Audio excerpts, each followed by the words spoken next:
Hello friends, আজকের ডিনারে ছিল ছোলার ডাল, রুটি আর পেঁপের তরকারি। দেখো আমি আটা মেখে নিয়েছি।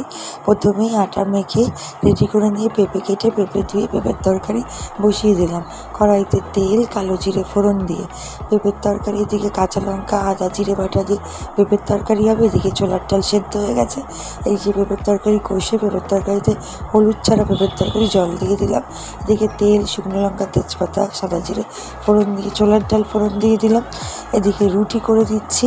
দেখো গরম গরম ফোলা ফোলা রুটি, কে কে খাবে। কি সুন্দর সাদা সাদা রুটি হয়েছে, ফোলা ফোলা।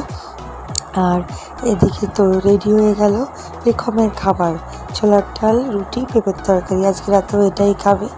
ও ওই ছোলার ডাল খেতে ভালোবাসে। লুচি বা পরোটা করে দিতাম, কিন্তু ওর একটু গ্যাস অ্যাসিডিটির সমস্যা হচ্ছে বলে করিনি, প্লেন রুটি করেছি। আমরাও রাতে এটাই খাবো।